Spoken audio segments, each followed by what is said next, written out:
So hello students, now I am going to talk about the news reported in the Hindu about the independence of Election Commission.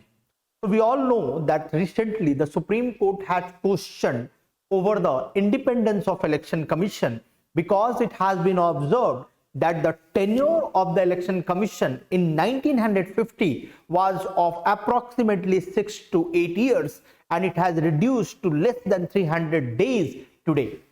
And the question is also about the executive interference and the ultimate control of the executive over the appointment of the election commissioners. So we all know that the election commissioner is appointed and the chief election commissioner is also appointed by the president. And we also know that the president is appointing a particular person as a CEC based on the advice of the government. So it is a kind of ultimate control of the executive over the appointment process of the constitutional bodies. And in this context, today's article is talking about a very important concept, and the concept is of fourth branch of the government and also called as integrity institutions. So what is this all about? We will understand. So now the flow of the editorial is like this. Is it constitutional to have the executive control over the appointment? This is the basic question.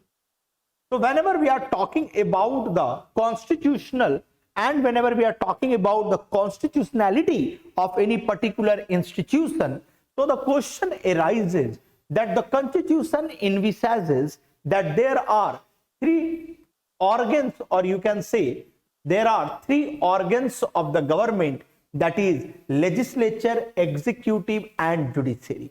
And there is a separation of power so that one should not interfere in the functioning of the other.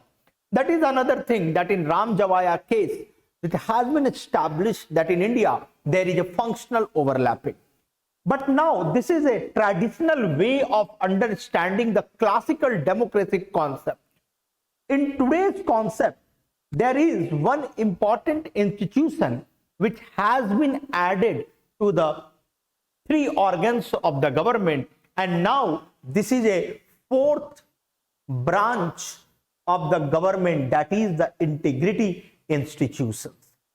And if you will see that the South African and the Kenyan constitutions, along with the constitutions across the Europe, have recognized the importance of the fourth branch of the government, that is the integrity institutions.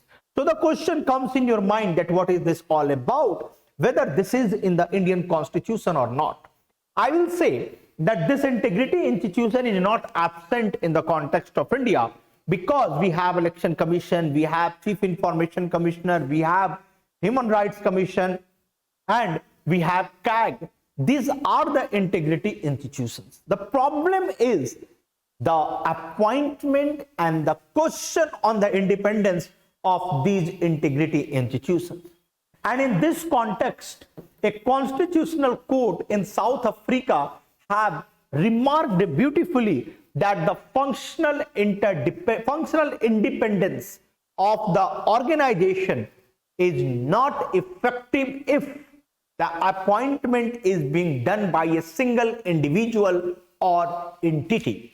So in this context, you can relate it to the appointment of chief election commissioner, that he is appointed by a single individual, that is the president, who is the executive.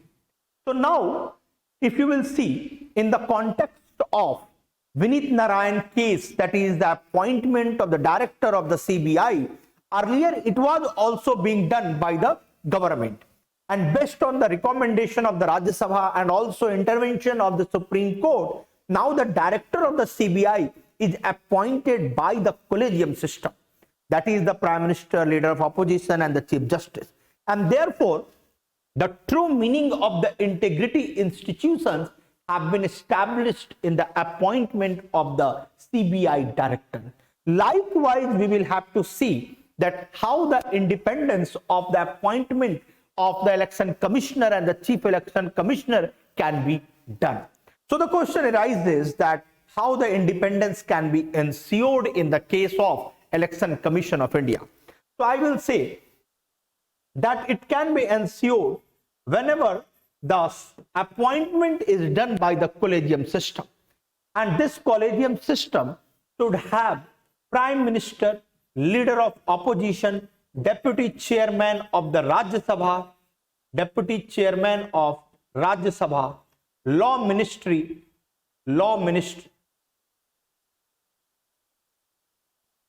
so that we can ensure the independence of the Election Commission. Secondly, there must be an independent secretariat so that they should not depend upon the parent organization for their administrative work or for the workforce.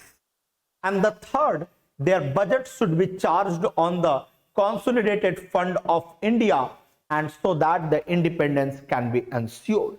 So the question in 10 marker can come on the independence of Election Commission. So you can address these 3 points as a part of suggestion, and in the body you can relate and compare it with the South African and the Kenyan institution and the new concept of the constitutional democracy.